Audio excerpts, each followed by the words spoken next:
他94岁，他说只要你一开口，他就能够看透。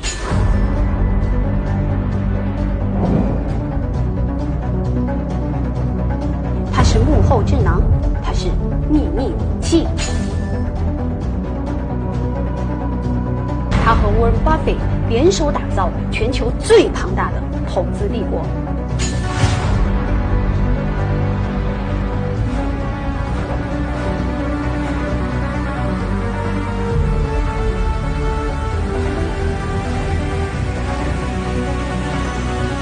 他是 Charlie Munger。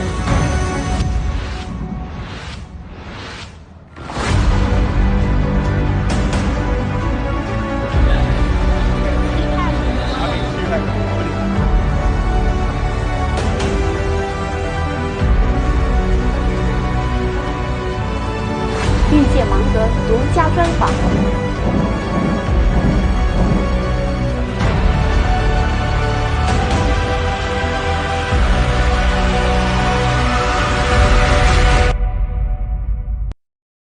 沃伦·巴菲特所执掌的伯克希尔哈撒韦公司召开的股东大会，可以说是全球投资者的顶级盛宴。每当这个时候呢，大家就把目光投向了巴菲特以及他的黄金搭档 Charlie Munger。Charlie Munger 曾经自述是中国的粉丝，他看好中国正在发生的一切。在8年前，我曾经在北京采访过 Charlie Munger， 之后呢 ，Charlie Munger 就再也没有正式的面对过中国的媒体。那很有幸的是，在今年的巴菲特股东大会期间，我专访到了94岁的 Charlie Munger。Charlie, it's a great honor to have you be here. Well, I'm delighted to be here. This is my hometown, you know. I was raised here. How do you stay busy these days? I'm busy with Berkshire's affairs and my own affairs. I'm amazingly busy for a man in his 95th year. Any new books to recommend? Oh, well, no, but I read new books, but I also read old books. I'm just reading a book called Free Fall by an American economist named Joseph Stiglitz, written in 2009.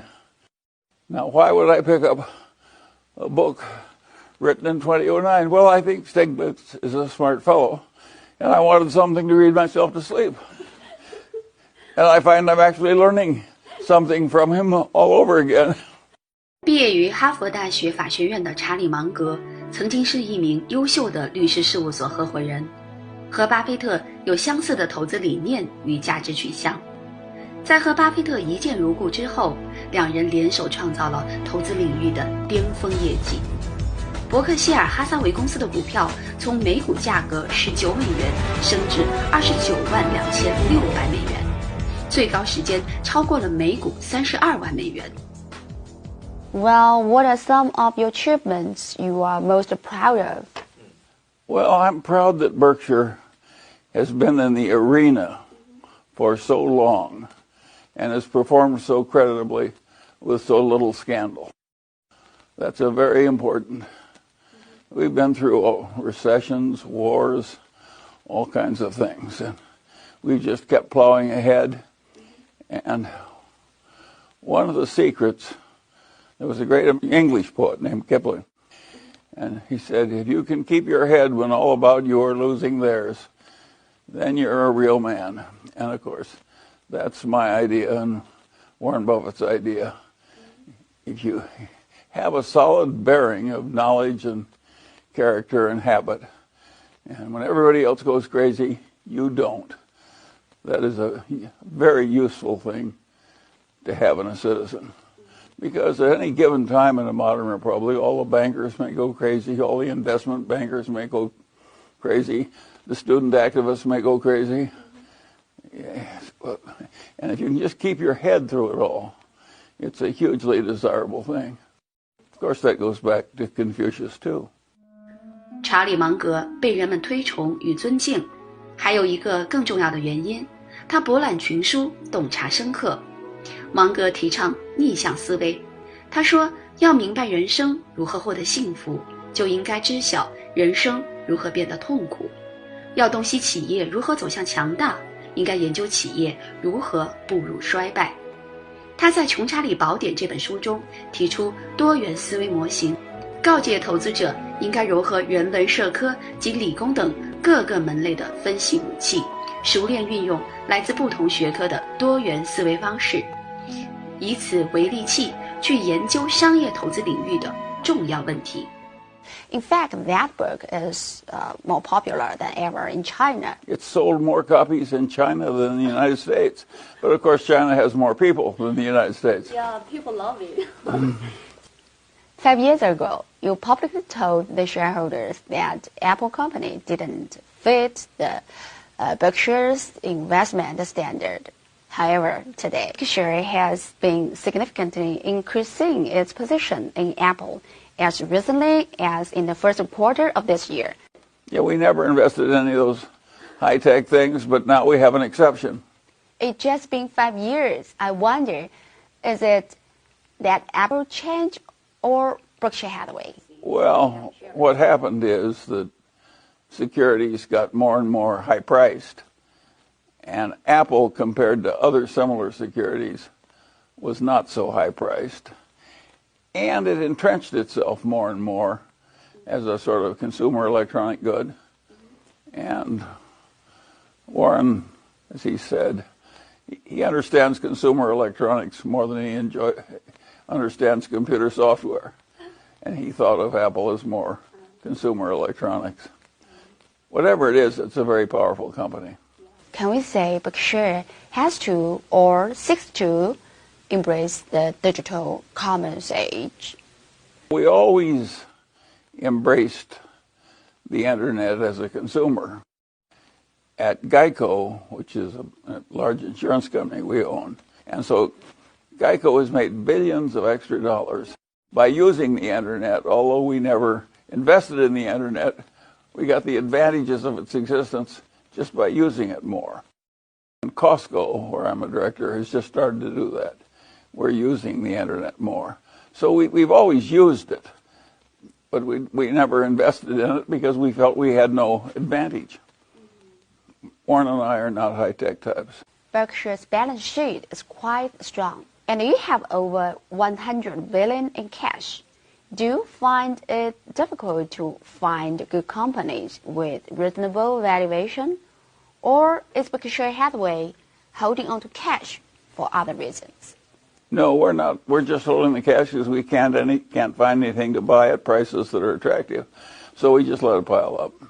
And we make no effort to get the high yield on the cash. We leave it in short-term treasury notes.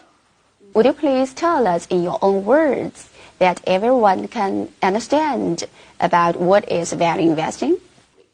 Well, a value investment is an investment that is worth more than you're paying for it.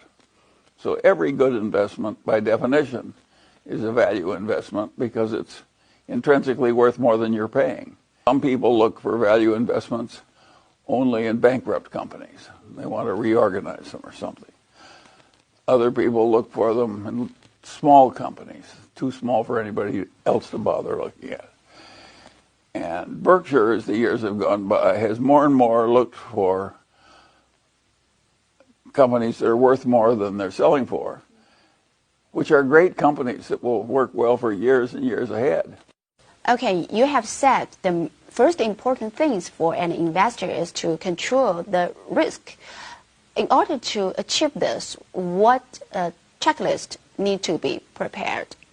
One of the things we've learned to do is to say no very quickly to whole categories of things. We just don't want to bother with them. Other things we study very intently, like Apple. So, Charlie, why is investing in China so promising, or is it? What makes me optimistic about China is the observed performance of China. No nation as large as China has ever gotten ahead economically as fast as China has. Never before in the history of the world.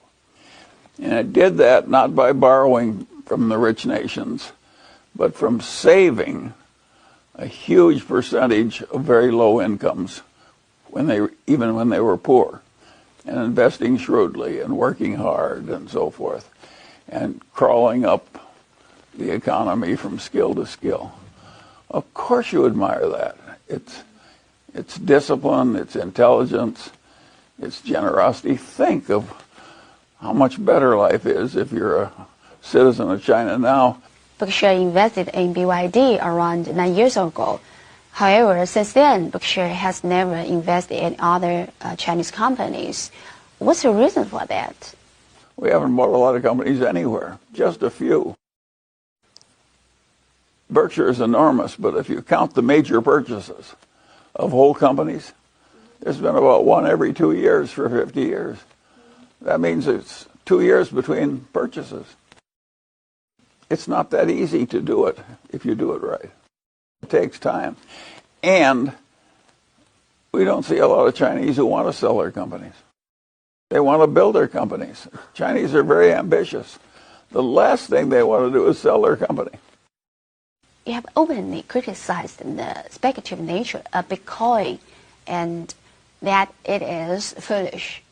I don't understand the Bitcoin so well, but still, there are reasonable arguments for Bitcoin. Anything totally new can be perceived as irrational in the beginning. Is that Bitcoin that bad?